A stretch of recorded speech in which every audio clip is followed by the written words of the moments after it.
Bueno, gracias Maggie por el móvil, por el aporte obviamente de las personas, de los especialistas que están trabajando en esto, que tenemos que insistir una y otra vez en las recomendaciones que nos dan y es muy valioso entonces desde ese punto de vista. Y ahora nos metemos en algo que decía la doctora en el móvil, en un tema que es muy importante. Tiene que ver de qué manera esta situación que surge desde lo sanitario impacta por las medidas que se han tomado y las recomendaciones que se están haciendo, impacta de lleno en lo económico y en ese efecto dominó que genera sobre la economía y sobre la vida de cada uno de nosotros, sobre todo desde el punto de vista de los ingresos, desde las rutinas laborales, desde el impacto en nuestros puestos de trabajo y eso obviamente hacia el seno de nuestras familias. Vamos a hablar a partir de este momento con Carlos Clavijo, que es el representante de los trabajadores en el Banco de Previsión Social. Un gusto que nos acompañes. Un gusto para mí. Bueno, son millones de preguntas que tenemos para hacerte y seguramente de los televidentes que tendrán para trasladarnos, porque la situación está impactando y mucho. Lo primero que quiero hacer es partir desde números hacia situaciones en particular. ¿Cuánto eran las solicitudes de subsidio por desempleo global que se presentaron al viernes, en lo que va de marzo al viernes? Bueno, tenemos 74.273 solicitudes. Esas solicitudes, aproximadamente un 90%, son de reducción y de suspensión. Y hay aproximadamente un 10% de despidos. Unas 6.000 solicitudes por despido. Ahí está. 74.000 solicitudes del subsidio en un mes. Esto es un récord histórico. Es un récord histórico, aproximadamente en un mes normal en el Banco de Previsión Social son 10, 11.000 solicitudes de subsidio por desempleo y estamos ya multiplicando por más de 7 la cantidad, ¿no? ¿Superó ampliamente la situación del 2002 esto? Sí, superó, sí, y va a seguir superando ya que nos quedan 2 días más del mes y van a seguir habiendo solicitudes. Recordemos también que con el nuevo régimen especial de subsidio por desempleo también tenemos unas casi 1.600 solicitudes, subsidio parcial por desempleo decretado por el Poder Ejecutivo. Este es el instrumento, la herramienta nueva que el Poder Ejecutivo puso a disposición. Tal vez no hay más porque entró a regir hace pocos días, ¿no? Sí, tal vez no hay más, no solo por eso, sino que en principio abarcaría a los mensuales. Nosotros decimos que tendría que abarcar a los jornaleros también, que están en la misma situación. Y, por ejemplo, esta herramienta lo que dice es que aquellos que agotaron el seguro de paro durante ya este periodo pueden igual tener derechos. Pero eso es para los mensuales. Creemos que también, nosotros lo interpretamos que también debería ser para los jornaleros de la misma manera. Por lo tanto, abarcaría muchas más personas de las que está abarcando. Claro. 6.000 y pico de situaciones de despidos directamente, me decías. Uno puede pensar que si la cosa es algo transitoria, en realidad se tendría que optar por el subsidio por desempleo por unos meses y bueno, resolver al final de ese periodo si despido o no despido al trabajador en función de lo que esté pasando. ¿Es también un número que les impacta la cantidad de despidos en estos días de marzo? Sí, sí, realmente es muy impactante, 6.000 personas que desde de primera se los despida. Puede ser en algunos casos que la empresa ya cerró definitivamente porque ya tenía un problema económico y esto lo afectó muchísimo, pero la mayoría de los casos creemos que un aprovechamiento de algunas empresas para echar personas que realmente no les tenían que dar de baja o directamente por alguna represión. Nosotros, por supuesto, el PIC-CNT el 18 de marzo, en su proclama enviada al Poder Ejecutivo, en el primer punto dice mantener las fuentes de trabajo, que eso era lo más importante, justamente previendo esto mismo, que no se haga un aprovechamiento de la situación para despedir gente. ¿Cuánto es habitualmente el promedio de despidos en un mes? El promedio de despidos en un mes es muy poquito, es un 7, un 8% de los 10.000. Y según los meses. Son unas 1.000 y pico. Sí, o menos.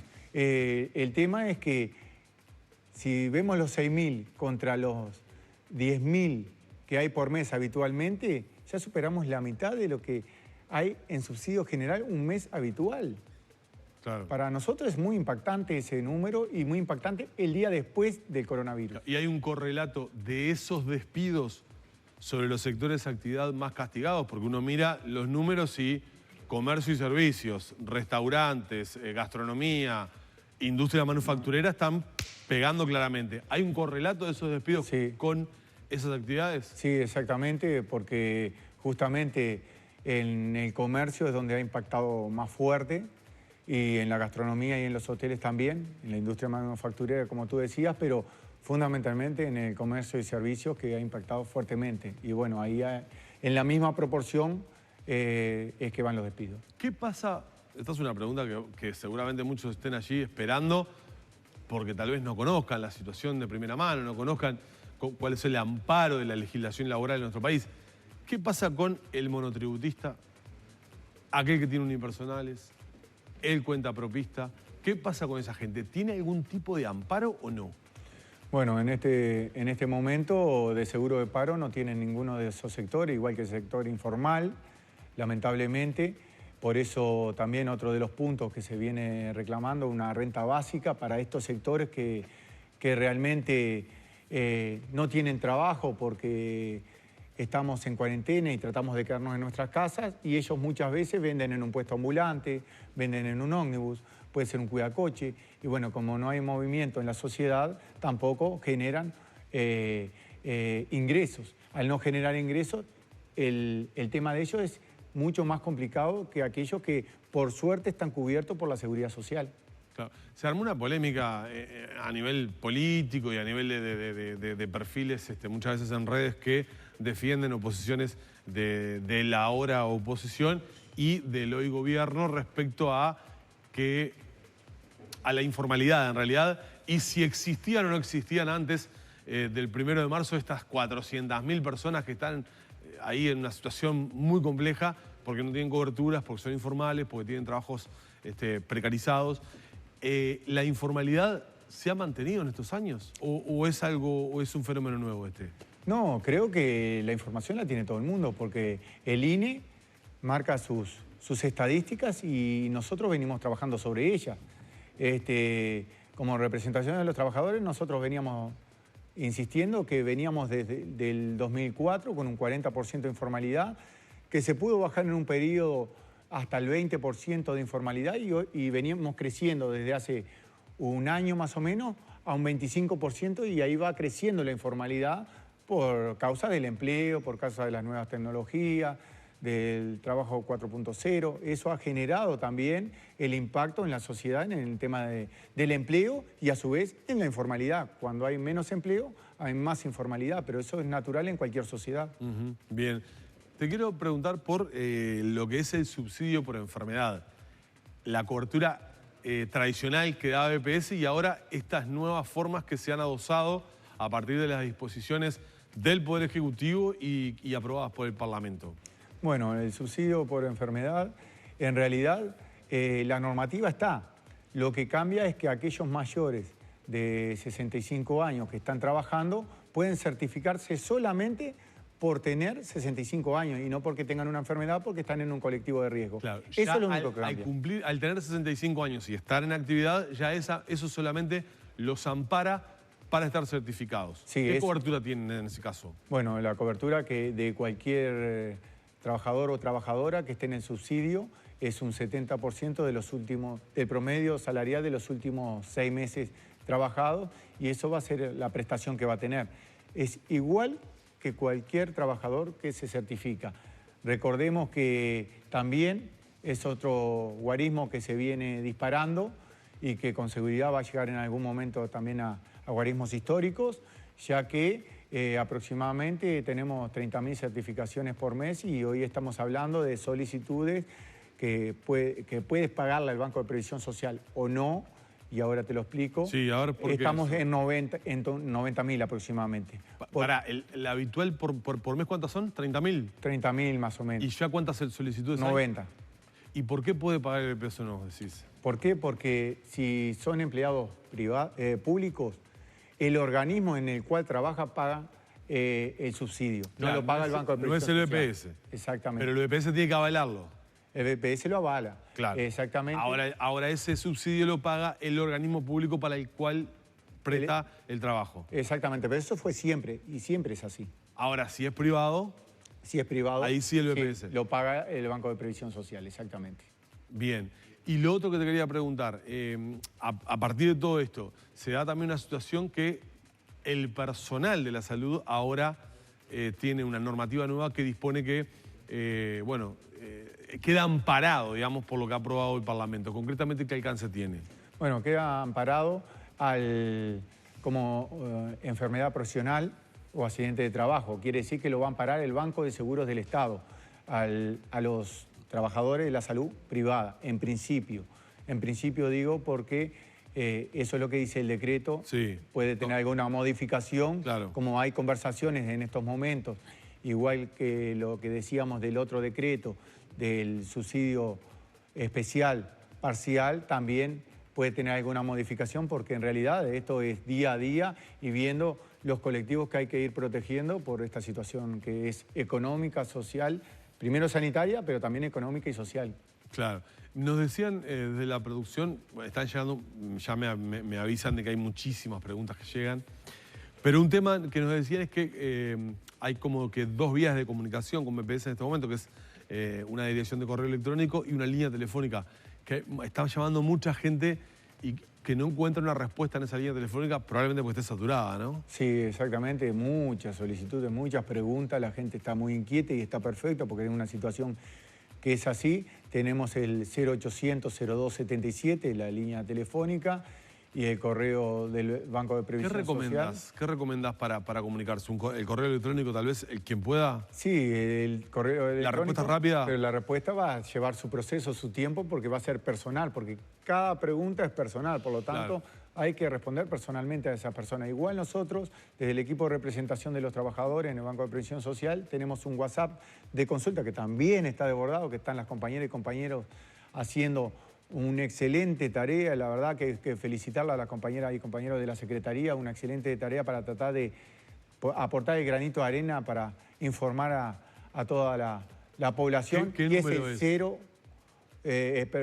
092 351 000. 092 351 000. Y ahí por WhatsApp hacen la pregunta y las compañeras y compañeros están intentando contestar a la brevedad. Recordemos también que en los primeros días, el 18 de marzo, recibimos más de 500 preguntas.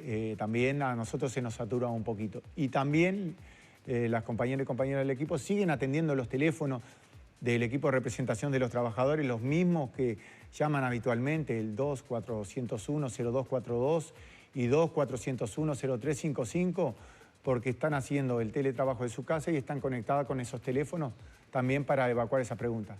Así que más canales de comunicación para toda la población. Claro, desde el punto de vista de las obligaciones que tienen los contribuyentes a BPS, ¿qué decisiones ha tomado BPS como para alivianar en abril, en mayo? Porque son meses que van a ser muy duros realmente, con cadenas de pago muy en duda, ¿no? Sí, en principio se va a exonerar de un 40% de las unipersonales y monotributos y el otro 60%... O sea, perdón que te corte, de las unipersonales y de los monotributistas, el aporte personal. Lo que tienen que hacer de aporte para los meses de...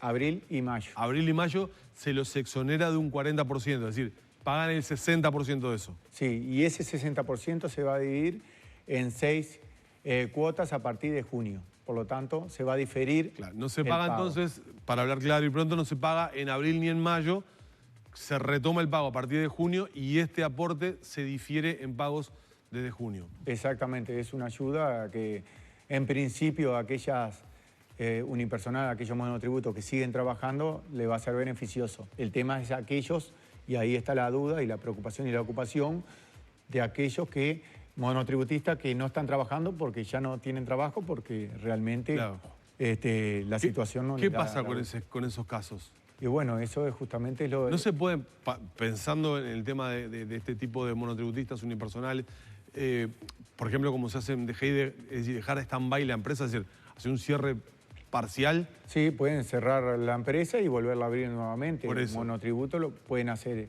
Digo para el que no está trabajando porque se le cayó todo. Claro, y lo que pasa es que algunos de ellos siguen intentando trabajar aunque tengan pocos clientes. Entonces a esos también siguen con la empresa abierta, siguen intentando trabajar, siguen intentando llevar el sustento y muchas veces se ven mermados en ese sustento y bueno, quizás ahí haya que buscar otra fórmula, por eso hablamos de una renta básica, para ayudarlo para estos 2 meses que van a ser muy duros en principio y para adelante después para reactivar la economía también. Claro, estamos en el país del multiempleo, mucha gente tiene un empleo formal pero a la vez trabaja independiente por otro lado. En el caso de que una persona con un empleo formal sea enviado al seguro, si tiene un monotributo, una unipersonal, en ese caso no están parados por las leyes, ¿no? No, justamente, por eso decíamos que eran 74.273 solicitudes de seguro paro, de las cuales... Hay que analizar. Claro, un mes normal, el 80% realmente tienen el derecho. Hay un 20% que no. Estamos hablando de ese número, aproximadamente unas 15.000 personas que no generarían el derecho. ¿Por qué? Por varias cosas. Primero, por lo que tú decías. Si trabajas en el ámbito público, en el ámbito privado, vas al ámbito privado al seguro de paro, no tenés derecho al seguro de paro. Si tenés una jubilación, cosa que pasa muy común, jubilado policial, jubilado militar, y trabaja en el ámbito privado, tampoco tiene derecho al seguro de paro. Tampoco tienen derecho al seguro de paro aquellas personas que agotaron o no generaron los derechos al seguro de paro, es decir, aquel mensual que no estuvo en el último año 180 días en planilla, o aquel jornalero que en el último año no hizo 150 jornales, tampoco tiene derecho al seguro paro. Por eso hay tantas casuísticas que muchos de ellos no llegan a concretar ese derecho. Claro. Otra cosa que nos dice la producción, nos están llamando mucho para conocer porcentualmente cómo se brinda el subsidio por desempleo, el seguro de paro. Hoy me llaman, me dicen, bueno, vas al seguro. En ese caso, el seguro tradicional, no el parcial, el instrumento nuevo, ¿no? En ese caso, ¿cuánto tiempo y cómo va bajando porcentualmente a medida que transcurre el tiempo para hacer el cobro efectivo? Bueno, tenemos en el Uruguay 3 tipos de seguro de paro. Por despido, que es ese que decís tú, que son 6 meses para los menores de 50 años y los mayores de 50 años tienen otro periodo más, y ese sí es decreciente, arrancan en el 60% y terminan en el 40% los primeros 6 meses, y el segundo periodo es un 40%, el segundo periodo de los 6 meses para completar el año. Eso por despido y para los mayores de 50. Para los mayores de 50 que tienen un año de seguro paro. Sí. Para los menores tienen el primer periodo nada más. O sea que es decreciente, esos 6 meses en forma decreciente. El de suspensión. El de suspensión de actividad. Que se calcula, y el jornal para todos los casos se calcula el promedio de los últimos 6 meses trabajados, y ese va a ser sobre el cual se le va a hacer el cálculo, es el 50% del promedio ese, más el 20% del 50% si tienen hijos menores de 18 años a cargo o hijos mayores con discapacidad severa a cargo también, es decir, cobrarían un 60%. Una pregunta que muchos se hacen, una vez que entro en el seguro de paro, ¿a partir de cuándo empiezo a cobrar? Porque ahí también puede pasar un lapso que pongan aprietos a la familia. Bueno, ahí van a cobrar al mes siguiente. ¿Por qué? Porque hoy en día los sistemas son automáticos y por suerte, mejoras que ha tenido el Banco de Previsión Social en su gestión han generado de que el cobro se haga automático. Es decir, si me voy en abril al seguro de paro, en mayo, los primeros días de mayo estoy cobrando. Si me voy en mayo, cobro los primeros días de junio. Los que tuvieron en marzo ahora seguro de paro van a cobrar con seguridad los primeros días de abril el seguro de paro parcial, que la mayoría tuvo seguro de paro parcial en ese periodo, van a cobrarlo los primeros días de abril también. Y ya para terminar, me gustaría hacer otra pregunta que tiene que ver con ¿hasta cuándo el Banco de Previsión Social puede hacerle frente a esta exigencia tan importante, ¿no? Ustedes manejaban los números recién. Sí, realmente una pregunta muy importante, muy linda, porque nosotros tenemos que ver que en la Constitución de la República, en el artículo 67, dice el financiamiento de la seguridad social. Y habla de los impuestos afectados a la seguridad social, de los aportes patronales, personales, y si no alcanzase para pagar las obligaciones del Banco de Previsión Social, viene una asistencia financiera de rentas generales. Por lo tanto, siempre va a estar cubierta todas esas prestaciones porque va a tener que venir de rentas generales plata para cubrir la seguridad social. Y eso está en la Constitución de la República. Y eso también da la tranquilidad a todas y todos que van a cobrar mientras venga plata, mientras tenga plata el Estado para transferir al BPS. Claro, pero a propósito de lo que decía Lore, estos mecanismos igual son las erogaciones menores que tiene el BPS. Las erogaciones más importantes son las pasividades. Exactamente. ¿Esto cuánto representa en el porcentaje del Banco de Previsión? Una cifra mínima. Todas las prestaciones de actividad, un 15% aproximadamente, todas las prestaciones de actividad, un 15%. Estamos hablando que más de un 70% las pasividades, que es el peso más grande que tiene. Y es bueno que digamos, las pasividades están aseguradas. Sí. No se cambia una coma en lo más mínimo. No, para nada. Está Bien. asegurado todo porque Renta General tiene que hacer frente a esta situación. Bien, perfecto. Me están haciendo más preguntas que ya, o sea, obviamente la gente está empezando a preguntar casuística, evidentemente, ¿no? ¿Qué es lo que lo está complicando a ustedes en las respuestas, en esa avalancha de respuestas? Por ser persona de riesgo, ¿tiene derecho a algún tipo de amparo, de subsidio? Decías que el mayor de 65 años per se ya lo tiene. Si yo, por ejemplo, no tengo 65 años, pero tengo factores de riesgo frente a esta situación de enfermedad, ¿me ampara o no? Sí, porque va a ir al médico o llama al médico, el médico lo va a certificar y va a entrar. Por eso crecieron tanto las certificaciones, porque lo va a certificar pero bajo persona la de riesgo. certificación como persona de riesgo Por un médico. al margen de ser mayor de 65. Sí, ahí está la diferencia entre el mayor de 65 y el menor de 65. Claro, para el mayor de 65 automático. Automático. Para el menor de 65, si sos persona de riesgo, por los factores que el médico determine, ahí sí te ampara la certificación médica, ¿no? Sí, exactamente. Ejemplo, el mayor de 65, la empresa tiene que poner el último día trabajado y ahí ya generó el subsidio. Y el menor de 65 años tiene que ser a través de una certificación médica que enviarán por correo y las mutualistas lo ingresarán en la página del BPS mostrando la certificación médica porque es un grupo de riesgo, como bien tú decís. Perfecto.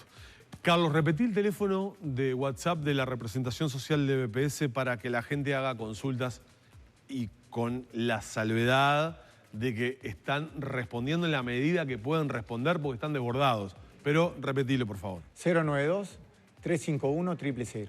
092-351-000. Exactamente. Allí hacen las consultas vía WhatsApp y en la medida que ustedes puedan responder, van respondiendo. Sí. Para el BPS, repetime el correo electrónico y el 0800. El correo electrónico del BPS, que es bps.gov.uy, y el 0800 0277. 0800 0277 es el del BPS. Bien, bajo estos casos también hacemos la aclaración de que se está dando la respuesta que se pueden dar en la medida que los volúmenes de trabajo y de respuestas. Además hay muchas cosas que responden a situaciones técnicas con tecnicismos que tal vez quienes están en el call center tengan que hacer las consultas para dar respuesta. O sea, complejo, ¿eh? Sí, porque hay respuestas generales, pero particulares que muchas veces son muy difíciles y hay que muchas veces mirar la historia laboral porque preguntar, ¿me corresponde seguro de paro? Y bueno, para saber si te corresponde tienes que generar varios requisitos. Entonces hay que mirar en cada uno los requisitos. No es tan sencillo, no es tan así de ida y vuelta. Tan automático. Tan automático para responder. Por eso se hace un poco más complejo. Y aparte estamos en un momento bastante complejo porque por el caos general que hay en este sentido. Bueno, que pase rápido, ¿eh? Ojalá que pase sí, rápido. ojalá. Carlos, gracias por habernos acompañado, ¿eh? Bueno, muchísimas gracias a ustedes. Cerramos la entrevista por acá con el representante de los trabajadores en el Banco de Previsión Social.